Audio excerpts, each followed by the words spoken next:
이번 주에 회식을 했는데 어쩌다 보니 연구실 졸업생분과 전화통화를 하게 되었습니다. 이제 그분께서 저희들에게 행복한 줄 알아라 라는 말씀을 하셨어요. 연구실 상황이 예전에 비해서 많이 나아졌다는 말일 수도 있고 학생 때가 좋다는 말일 수도 있다고 저는 생각을 했습니다. 저는 학생이 좋다는 말에 조금 더 초점을 맞춰서 생각을 해봤는데요.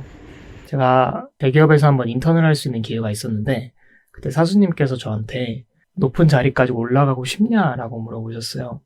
당신은 별로 좋아 보이지 않는다면서 높은 곳에 올라가면은 책임감도 많아지고 생각해야 될 것도 많아지고 내 뜻대로 되지 않는 것들이 점점 더 많아진다라는 얘기를 하셨던 기억이 납니다. 동물도 그렇지만 인간도 마찬가지로 약육강식의 세계죠. 도태되지 않아야만 계속해서 살아남을 수 있는 것인 것 같습니다. 하지만 도태되지 않기 위해서 우리가 끊임없이 성장을 하고 위로 올라가면서 잃어가는 게 분명히 있다고 생각을 해요.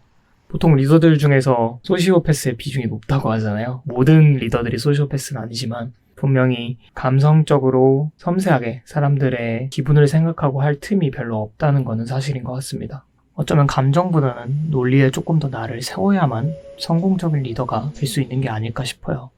대학원 과정도 많이 비슷한 것 같아요. 감정보다는 논리적인 날이 날카롭게 서야만 좋은 연구가 나오니까요. 다른 사람의 연구가 부족한 게 뭔지, 그리고 심지어 내 연구가 부족한 건 뭔지를 계속해서 되묻고 고민해야만 의미 있는 대학원 과정을 통해서 좋은 연구 결과를 얻을 수 있다고 생각을 합니다. 근데 그러면서 어느 순간 감정적인 것에 조금은 무뎌지는 제 자신이 보이더라고요. 저는 꽤나 섬세해서 다른 사람들의 감정을 많이 고려하는 사람인데 그렇게 논리적으로 치열한 피드백과 논의를 하다 보면 필연적으로 감정적인 거를 조절하기가 쉽지가 않아요.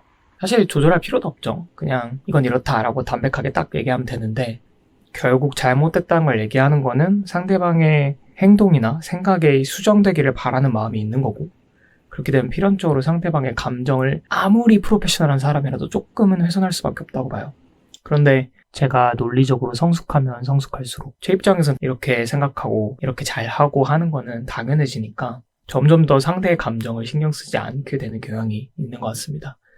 높은 곳으로 올라가면 갈수록 사회적 지위가 높아지면 높아질수록 저의 그런 섬세한 측면이 무뎌질 수밖에 없다고 생각을 해요. 조직이 커지고 사람들이 많아지면 모든 사람들에 대해서 한 명 한 명 그렇게 신경을 쓸 수는 없으니까요. 저도 사람인지라 에너지가 한정돼 있잖아요. 그렇지만 누군가는 리딩을 해야 되고 조직을 이끌어가야 되기 때문에 누군가는 그 짐을 질 것입니다. 그런데 내가 과연 그 짐을 지고 싶은 것일까라는 생각은 한 번쯤 해보게 됐어요.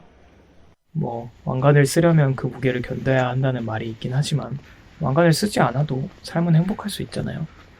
누가 저한테 리더 자리를 준다고 한 건 아니지만 나중에 한 가정의 가장이던 아니면 제가 이제 연차가 좀 생겨서 후배분들과 일을 같이 하게 되는 포지션에 간다면 어찌됐든 크나 작으나 조직에서의 리딩의 경험을 하게 될 텐데 그때 나는 어떤 식으로 리딩을 해야 될까에 대한 고민을 해볼 수 있었던 하루였습니다.